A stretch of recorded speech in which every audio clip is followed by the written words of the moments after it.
After the victory in the Russo-Japanese War, Japan was recognized by the world for its capabilities.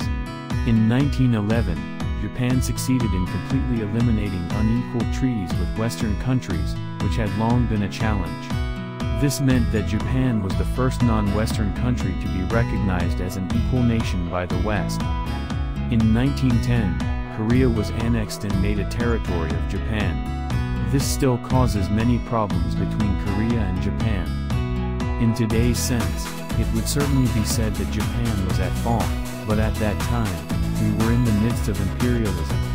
Western nations used various measures to acquire colonies around the world. Since the Meiji Restoration, Japan has used the fear of being disenfranchised to powerfully promote the development of its own country, and has turned from the side of the dispossessed into the side of the dispossessor. There should be nothing to blame. I would even tell Korea to hate their ancestors more. I digress. The Russo-Japanese War marked a major change in the nature of the Japanese nation. In the Taisho and Showa eras, Japan went down the path of becoming a military power. I do not think that this is a choice made by Western countries either, and I do not think that it is a choice that is greatly mistaken. Japan then turned to China for its concessions. Here, for the first time, Japan experienced a conflict with the West over its interests. The Western nations began to perceive Japan as a dangerous threat to their interests. Japan's poor diplomacy with the West, which was skilled in the art of intrigue, was no match for the Western powers. Japan then advanced into China in a manner that violated their interests. It was a military run amok that the Japanese government could not put a stop to. And so it would go on to World War II. I don't think it was such a bad idea to seek interests in China, given the world situation at the time. It was the time. I just think, why did we fight such an unwinnable war? Even the secretary of the combined fleet at the beginning of the war, Isoroku Yamamoto, when asked how long Japan would be able to fight at the beginning of the war, replied, "We will show them that we can fight to the fullest during the first year of the war, but beyond that, I am not at all sure." The ancient Chinese thinker Sun Tzu wrote, "The secret of winning a war is to fight only when you are sure you can win."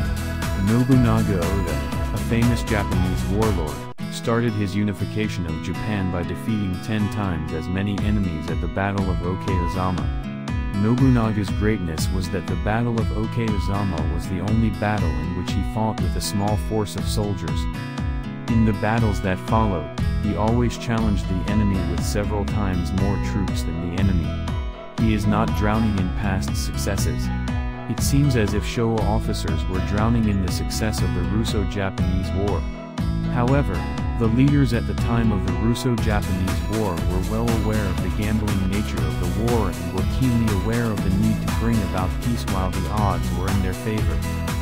This difference is so great that it is hard to believe that the difference was only 40 years.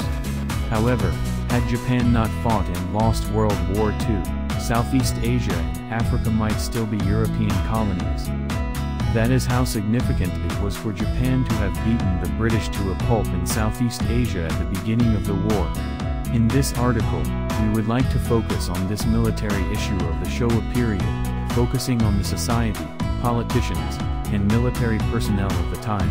In the preface, I would like to begin this first article by explaining the situation of World War I in Japan. World War I was a world war in Europe that began in 1914. Based on the Anglo-Japanese alliance, Japan declared war on German troops stationed in China on August 23, 1914.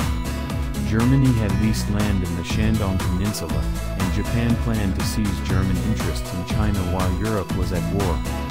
The Republic of China, which came into being after the revolution in 1911, remained neutral in this world war. Germany did not have the strength to fight Japan on distant Chinese soil, and Japan was victorious in a short time. Yuan Shikai insisted that the German leased lands occupied by Japan should become the property of the Republic of China. However, Japan insisted that it should be administered by Japan as a military occupation under international wartime law. Japan had to resolve this issue before Europe could end the war. December 1914, Takaki Kato, Minister of Foreign Affairs in the Okuma cabinet, presented 21 demands to President Yuan Shikai of the Republic of China. It demanded that Germany cede its interests to Japan, and that the lease terms of Lushun and Dalian be extended. It demanded, among other things, that Japanese advisors be appointed to the Chinese government. The United Kingdom, France, and Russia, which were still in the midst of the war, gave tacit approval to this demand from China. The US did not reveal its attitude. Upon receiving the demand letter, Yuan Shikai avoided an immediate response and kept in close contact with the American and German envoys. He then exaggerated the demands and adopted a strategy to stir up domestic public opinion. In May 1915, Japan and the Republic of China concluded a treaty, with China accepting 16 of the 21 articles of the treaty. In 1918, World War I came to an end. This World War marked the end of the previous era of imperialism, in which Western countries competed for interests. The blow to Europe was that great. Japan, however, was different. The war brought an unprecedented economic boom to Japan, giving it a foothold in China. There was a big gap in the attitude toward war between Europe, which suffered from the devastation of the Great War, and Japan, which took only the good parts of the war. After the war, Europe began to disarm.